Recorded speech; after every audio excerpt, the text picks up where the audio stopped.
Hello दोस्तों, कैसे हैं आप सभी। उम्मीद करता हूँ बहुत अच्छे होंगे और आपकी तैयारी भी बहुत अच्छे से चल रही होगी। देखिए दोस्तों, हम जितना प्रयास आपके लिए कर रहे हैं, आपकी तैयारी को आगे बढ़ाने के लिए कर रहे हैं, उम्मीद करते हैं आप भी उसी तरीके से अपनी तैयारी को आगे बढ़ा रहे होंगे और रेगुलर हमारे वीडियो देख रहे होंगे और अपनी तैयारी को शिखर पर ले जा रहे होंगे। ठीक है, मैं आपके अपने ही यूट्यूब चैनल पे फिर से आपका स्वागत करता हूं और देखते हैं कि आज का हमारा टॉपिक क्या है। देखिए, हमने मुद्रा के बारे में बहुत कुछ पढ़ा है, यानी हमने मुद्रा को लेकर अब तक 3 या 4 वीडियो मैं आपके सामने अपलोड कर चुका हूं। आज जो नेक्स्ट वीडियो है वो भी मुद्रा से रिलेटेड ही है। यहाँ आज का जो हमारा टॉपिक है, देखिएगा बोर्ड पे, वो है मुद्रा पूर्ति। हम कह सकते हैं सप्लाई ऑफ करेंसी। ये सप्लाई ऑफ करेंसी क्या होती है समझिएगा। देखो, हमने मुद्रा की मांग की बात की थी, आज हम बात कर रहे हैं मुद्रा पूर्ति की। सिंपल सी बात है कि हर देश में एक केंद्रीय बैंक होता है, हर देश में। हमारे यहाँ जो भारत की हम बात करें तो इंडिया में केंद्रीय बैंक की जो भूमिका है वो आरबीआई निभाता है और जो मनी सप्लाई है वो आरबीआई के साथ में जुड़ी हुई होती है।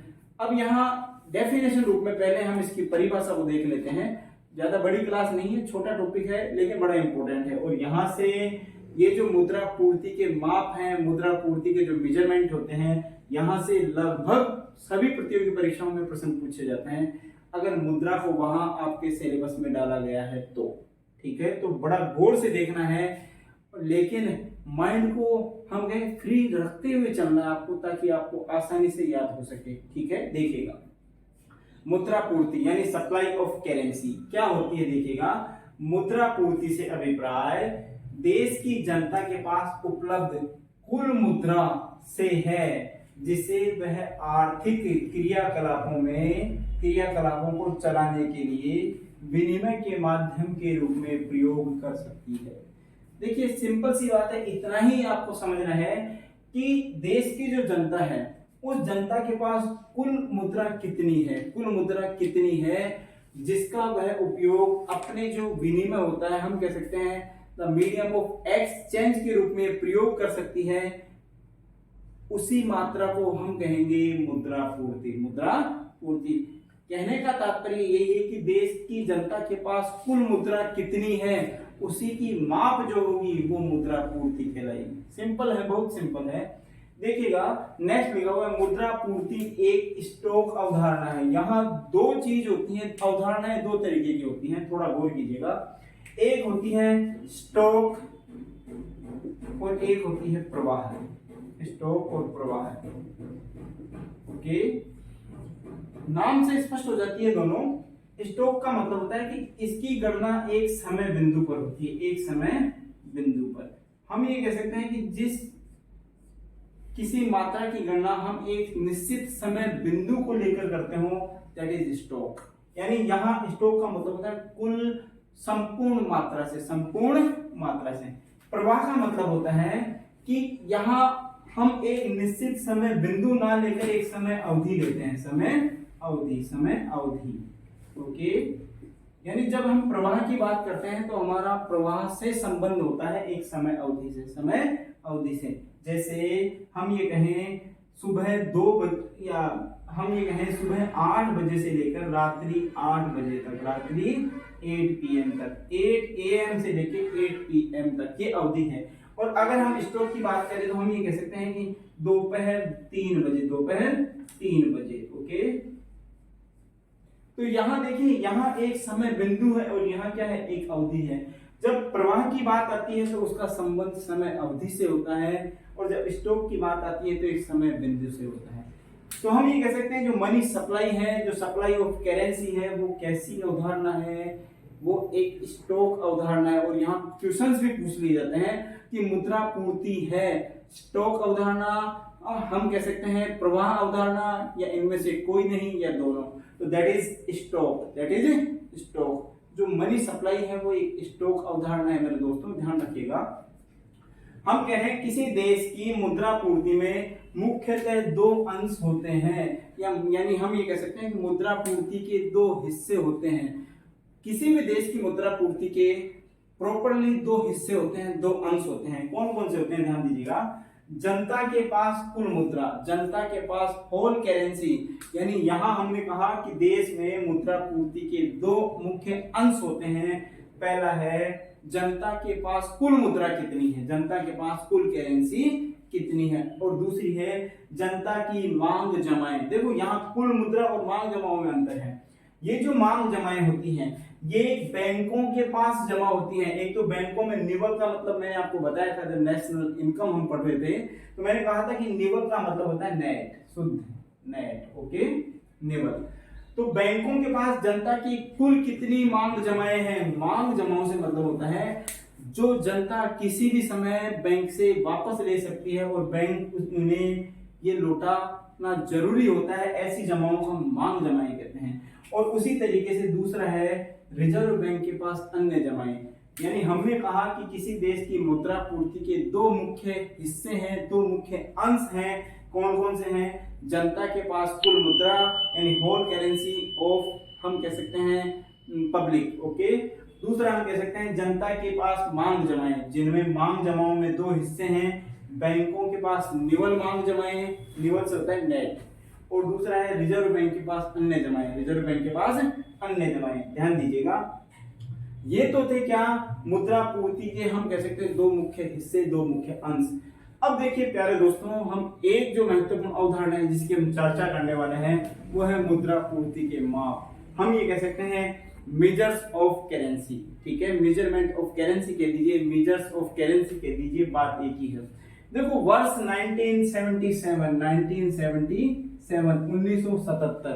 1977 में आरबीआई ने यानी रिजर्व बैंक ऑफ इंडिया ने, किसने? RBI, reserve bank of India ने एक समूह गठित किया था जिसे द्वितीय कार्यकारी समूह का नाम दिया गया था। द्वितीय कार्यकारी समूह, द्वितीय कार्यकारी समूह, द्वितीय कार्यकारी समूह।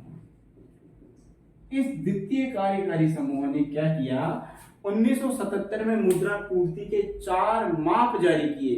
किसने जारी किए? 1977 में आरबीआई ने जो द्वितीय कार्यकारी समूह गठित किया, उस द्वितीय कार्यकारी समूह ने 1977 में मुद्रा पूर्ति के होल रूप से 4 माप जारी किए थे, 4 माप, ओके।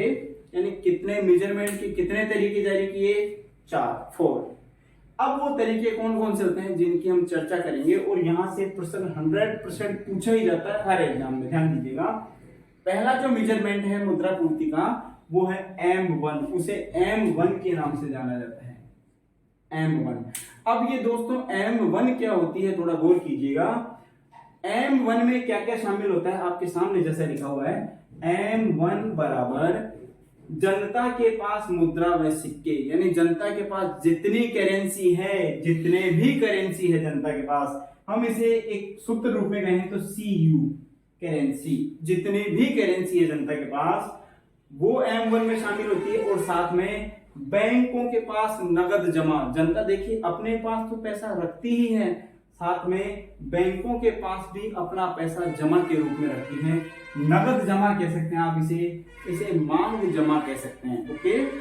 तो जितने भी जनता के पास हम कह सकते हैं मुद्रा है व सिक्के हैं, उन्हें CU कह दिया जाएगा। और साथ में बैंकों के पास जितने भी जनता की मांग जमाएं हैं वो, और साथ में आरबीआई के पास अन्य जमाएं। देखो आरबीआई क्या करता है, ये जो व्यावसायिक बैंक हैं ये आरबीआई में अपना कुछ अंश पैसों का रखते हैं, उसे हम कह सकते हैं CRR के रूप में आप मान लीजिए, SLR के रूप में मान लीजिए, वो भी जनता का ही पैसा है, वो भी जनता का ही पैसा है। तो इन दोनों को हम DD दे के नाम दे सकते हैं, डिमांड डिपॉजिट्स, डिमांड डिपॉजिट्स। तो एक सूत्र रूप में आप कह सकते हो M1 बराबर CU plus DD, currency plus demand deposits. ये क्या आती है? M1 में शामिल होती है, ठीक है। ये जो M1 है, देखो यहाँ इंपॉर्टेंट बात बता रहा हूं मैं आपको, M1 जो है वो सबसे तरल मुद्रा है, सबसे तरल मुद्रा है, सबसे तरल मुद्रा, तरल मुद्रा, ओके। सबसे तरल मुद्रा का मतलब होता है कि ये लिक्विड मनी है, ये कोई संपत्ति नहीं है, लिक्विड मनी है, आपके पास नगद रूप में है, जैसे चाहे जिस रूप में चाहे जब चाहे आप इसे खर्च कर सकते हैं, ठीक है। यहाँ कोई बाउंडेशन नहीं है, पैसा है नगद है, आप जब चाहें मार्केट में खरीदारी करें। जब संपत्ति की हम बात करते हैं तो संपत्ति में तो आपकी क्या आती हैं, हम कह सकते हैं भूमि भी हो सकती है, संपत्ति में आपकी गाड़ियां भी हो सकती हैं, आपके हम कह सकते हैं ऑर्नामेंट्स जो गहने हैं वो भी हो सकते हैं, वो सभी आपकी संपत्ति है। But it is not liquid currency. Liquid currency कौन सी है, हम ये कह सकते हैं जिसको आप जब चाहें खर्च कर सकते हो, that is money, that is money, मुद्रा, पैसा, ये क्या है, लिक्विड करेंसी है। और M1 जो है वो सबसे तरल मुद्रा है। क्वेश्चंस बनता है यहाँ पे कि सबसे तरल मुद्रा के रूप में किसे जाना जाता है, तो ये M1 है जिसे सबसे तरल मुद्रा के रूप में जाना जाता है दोस्तों। अब देखिए उसके अलावा हम ये कह सकते हैं कि M1 सबसे तरल तो है लेकिन संकीर्ण है। संकीर्ण का मतलब छोटी है, संकीर्ण है, यानी M1 में मुद्रा के सभी रूप शामिल नहीं हुए हैं, संकीर्ण है। संकीर्ण का मतलब छोटी है, इसका जो क्षेत्र है, इसका जो एरियाज है, इस विचारधारा का वो छोटा है। तो यहाँ क्वेश्चन बनता है कि मुद्रा की सबसे नैरो जो कॉन्सेप्ट है, सबसे हम कह सकते हैं माप का जो सबसे नैरो मेजरमेंट है वो कौन सा है, M1 है। ठीक है, सब संकीर्ण अवधारणा, संकीर्ण अवधारणा, संकीर्ण अवधारणा, ओके। यानी M1 जो है वो मुद्रा की सबसे संकीर्ण, सबसे छोटी माप अगर कोई जानी जाती है तो वो है M1। और सबसे तरल माप भी अगर कोई जानी जाती है तो वो भी कौन सी है, M1 है। आगे चलते हैं M2, M2 that is so important. M2 देखिएगा, M2 क्या होती है, जब M1 की राशि में, ये जो राशि थी वो M1 की थी, ये देख लिया हमने। जब इस M1 की राशि में डाकघर जो बचत बैंक हैं, डाकघर बचत बैंकों में जितनी भी बचत डिपॉजिट्स हैं, हम कहें जनता ने जितनी भी डाकघरों में अपने जो सेविंग डिपॉजिट्स जमा कर रखे हैं उनको अगर मिला दिया जाता है तो that is called M2, okay. M1 क्या है, हमने ये कहा कि जितनी भी जनता के पास CU थी और बैंकों के पास जो DD थी, ये सारी M1 थी। M1 की राशि में जैसे ही आप डाकघर बचत बैंकों में जो पैसा जनता का बचत के रूप में जमा है उसे आप जोड़ देते हैं, दैट इज कॉल्ड M2। ठीक है, इसे M2 के रूप में जाना जाएगा। क्लियर है? यहां देखिए डाकघरों में कौन सी जमाएं हैं, बचत जमाएं हैं, बचत जमाएं हैं, सिर्फ बचत।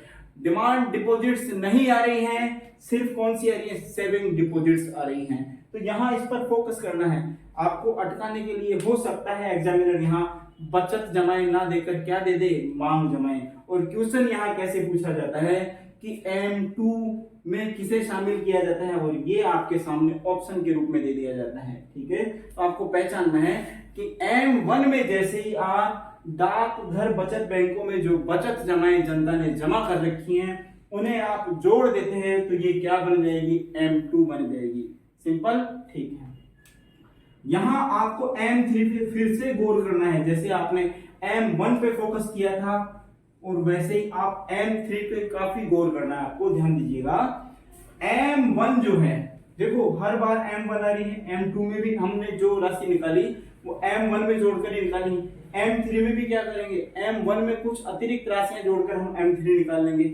तो जब M1 में हम क्या जोड़ दें, जितने भी कमर्शियल बैंक्स हैं मार्केट में, उन कमर्शियल बैंक की जितने भी नेट फिक्स डिपॉजिट्स हैं, नेट फिक्स डिपॉजिट,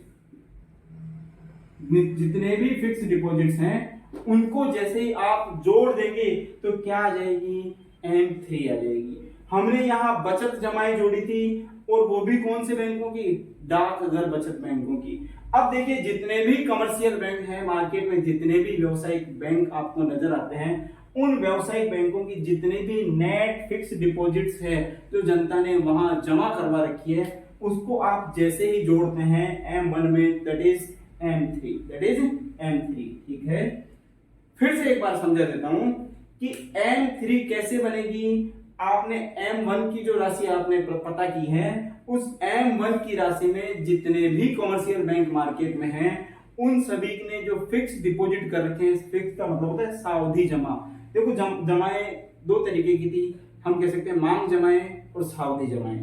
मांग जमाएं वो जमाएं होती हैं जिन्हें आप बैंक में जाकर कभी भी निकाल सकते हैं। फिक्स डिपॉजिट क्या होती हैं, जो एक निर्धारित समय पर ही निकाली जाती है, that is FD. Okay, FD जो हम करवाते हैं वो सावधि जमाएं हैं। तो जैसे ही आपने व्यावसायिक बैंकों की निवल सावधि जमाएं किसमें जोड़ दी, M1 में जोड़ दी, तो M3 की राशि आपको प्राप्त हो जाएगी। अब इसके बारे में कुछ इंपोर्टेंट बता देता हूं। जैसे आपने इसको संकीर्ण मुद्रा कहा था M1 को, वैसे ही आप इसे कहेंगे विस्तृत मुद्रा यानी मुद्रा पूर्ति की एक बड़ी अवधारणा है विस्तृत मुद्रा। हम ये कह सकते हैं जो इकोनॉमिस्ट हैं, जो अर्थशास्त्री होते हैं, वो मौद्रिक नीति में, अगर मौद्रिक नीति का जब वो निर्धारण करते हैं तो इसी M3 को वो मुद्रा के रूप में मानते हैं। M3 को किस रूप में मानते हैं, मुद्रा के रूप में मानते हैं। कभी जब मौद्रिक नीति का अवधारण किया जाता है, मौद्रिक नीति का निर्धारण किया जाता है, मौद्रिक नीति निर्धारण के समय ओके, यानी मौद्रिक नीति निर्धारण के समय अर्थशास्त्री किस मुद्रा माप की अवधारणा का प्रयोग करते हैं, तो वो कौन सी है, M3। और सबसे विस्तृत मुद्रा के रूप में भी कौन सी अवधारणा जानी जाती है, M3 की अवधारणा जानी जाती है। अनेकों बार ये क्वेश्चन पूछा गया है कि सबसे विस्तृत मुद्रा पूर्ति की माप जो है वो कौन सी है, तो हम कह सकते हैं M3 है। अब हम बात करते हैं M4 और मुद्रा पूर्ति की लास्ट अवधारणा M4 है। समझने का प्रयास कीजिएगा। M4 देखो, जब M3 की राशि में यहाँ कुछ परिवर्तन है, आपने हर जगह M1 देखी है, M2 भी निकाला तो आपने M1 की राशि में कुछ जोड़ा था, जब M3 निकाला तो भी आपने M1 की राशि में कुछ जोड़ा था, लेकिन जब M4 निकालेंगे तो किसमें, M3 की राशि में आपको कुछ जोड़ना है, और वो कुछ क्या है, डाकघर बचत बैंकों में कुल जमाएं। यानी यहां देखिए, कुल जमाओं से मतलब है आपकी फिक्स डिपॉजिट भी आ गई है और आपकी सेविंग डिपॉजिट भी आ गई है, ठीक है। यहाँ हम ये कहेंगे कि मांग जमाएं भी आ गई है और आपकी बचत जमाएं भी आ गई हैं। जब आपने M3 में क्या जोड़ा, डाकघर बचत बैंकों में कुल जमाओं को जोड़ दिया, तो M4 की अवधारणा आ जाती है। आपने देखिए, इसे हम समग्र मुद्रा कह सकते हैं, समग्र यानी संपूर्ण अवधारणा, समग्र मुद्रा माप कह दीजिए आप इसे। समग्र मुद्रा माप कौन सी है, M4। जब M1 सबसे तरल अवधारणा है, तो सबसे अतरल अवधारणा कौन सी हो गई, M4। सबसे अतरल अवधारणा,